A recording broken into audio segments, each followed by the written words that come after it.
Hey, all my internet YouTube buddies, it's hot. Well, this is the book. I want to make sure I get the shot right for the still. There we go, class.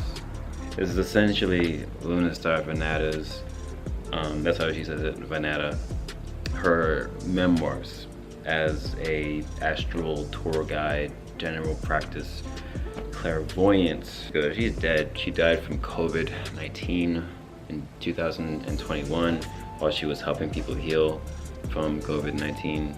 So I don't know, she probably had one foot out the door for a long time. Regardless, this book is like ill. I like it a lot.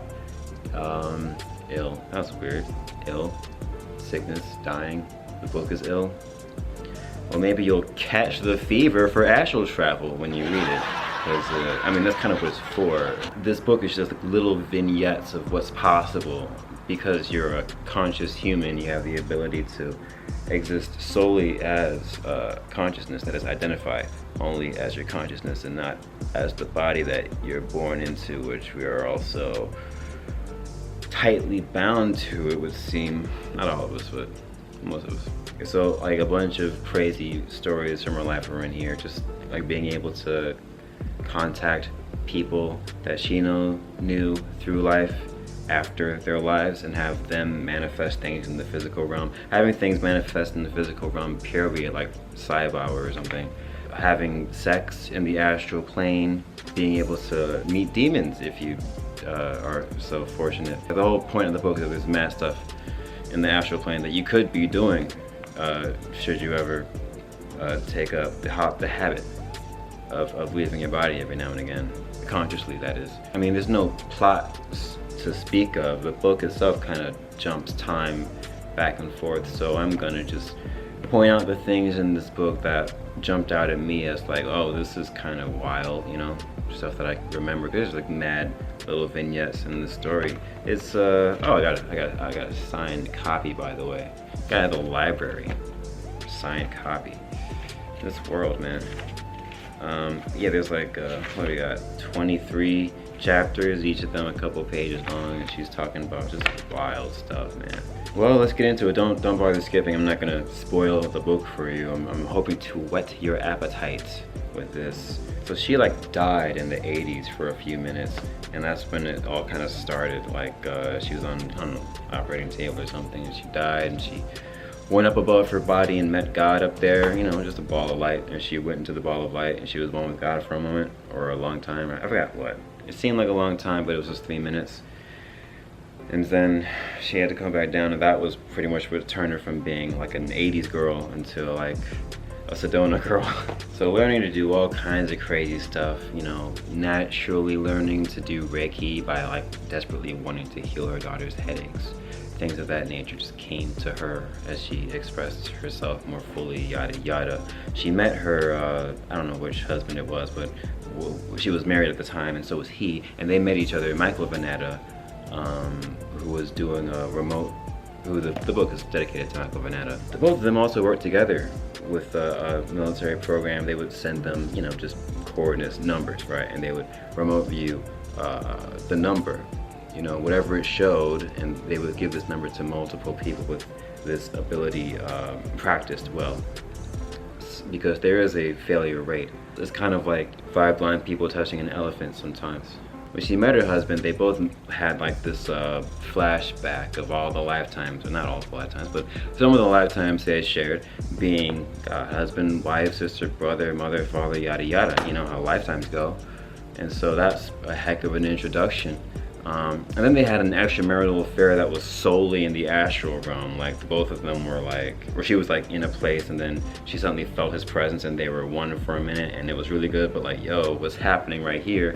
And so they had this affair for a while before they even brought it up in person, because they would still meet each other in class and just not talk about it. While she was learning this remote viewing, she would, at one point she got intercepted by some child because she was dead and wanted someone to know where she was, you know. So she started working these cold case missing children's files, because missing children would just find her with that, you know, wild urgency, which has got to be crazy to feel, you know, because there's no barrier between your feeling and their feeling. One of her spirit guides was John Lennon from the Beatles, which she started to like explain, which, I mean, to be fair, when I read that I was like, okay, fine. Like, a half of me was like, put that away because I don't want to deal with having to believe everything you say.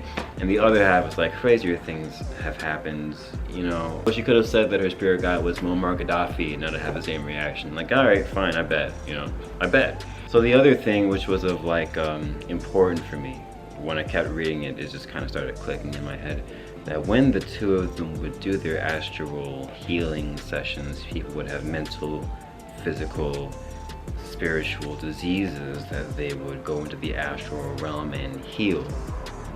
But their method was through visualization, which everyone talks about the power of visualization. It reminded me that I don't have to be out of my body. I don't have to do any extra steps to take advantage of this healing modality. That's it. We pretty much got it covered, right? That's long and short of it, okay? 4 stars. Great book. Essentially, it's a wake-up call book. You know, if you find anything in here that I said, or even just the cover of the book, even tangentially interesting, then the book will not disappoint you at all. Because it's just full of like interesting little tidbits that's like, oh, this is possible for humans. You know, that's like the goal of the book, was to show people that like even if you're in a terrible physical condition, like you're locked up in the hole for 3 life sentences, or you're freaking, you know, you're far away from your loved ones, and you'll never be able to see them again. You're able to see them again. You're able to experience human connection regardless of your physical state if you have this skill developed, which you can develop, thank goodness, because you were born a human. You have this skill that you can develop. That's what the book is all about. That's the purpose of this book. So yep, that's it. That's my glowing review. Definitely gonna read this again later. In fact, there's gonna be a lot more rereads coming down the pipe. After watching What's Her Face talk about rereads. After seeing Leslie talk about freaking rereads, I'm just like, gosh, I've got Crash I want to reread. I've got Blood Meridian I want to reread. I want to reread like a lot of books, and then there's gonna be a whole other level of like video content with that. On top of other stuff. So yeah, you know the drillio. Take care, kids. All right, bye.